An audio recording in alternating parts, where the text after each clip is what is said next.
ഭാരതത്തിന്റെ മടിത്തട്ടിലേക്ക് പ്രധാനമന്ത്രി നരേന്ദ്രമോദി സേവാ തീർത്ത് നൽകിയതോടുകൂടി തന്നെ പുതിയൊരു ചരിത്രമാണ് ഇവിടെ കുറിക്കുന്നത്.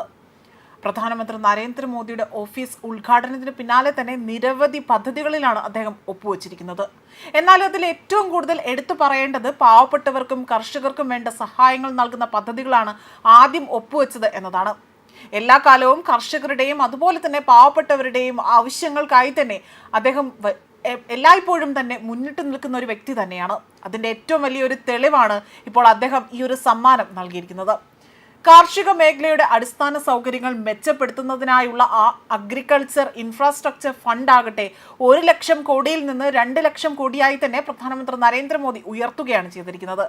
കർഷകർക്ക് മികച്ച വിപണിയും സാങ്കേതിക വിദ്യയും ഉറപ്പാക്കാൻ തന്നെ ഇതിലൂടെ സാധിക്കുകയും ചെയ്യും.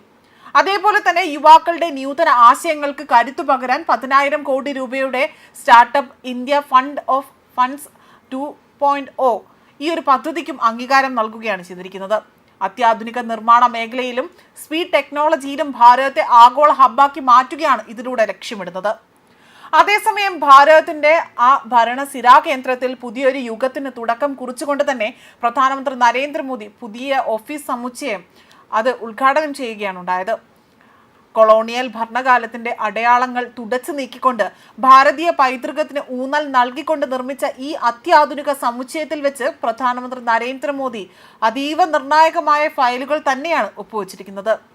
നാഗരിക് ദേവോ ഭവ, അതായത് പൗരൻ ദൈവതുല്യൻ എന്ന ആ ഒരു ആപ്തവാക്യത്തെ അതിനെ അടയാളപ്പെടുത്തിക്കൊണ്ടാണ് അദ്ദേഹം ഇക്കാര്യങ്ങൾ നടത്തിയിരിക്കുന്നത്. കർഷകർ, സ്ത്രീകൾ, യുവാക്കൾ എന്നിവരുടെ ക്ഷേമം മുൻനിർത്തിയുള്ള വിപ്ലവകരമായ പദ്ധതികൾക്കാണ് മോദി സർക്കാർ തുടക്കം കുറിച്ചിരിക്കുന്നത്.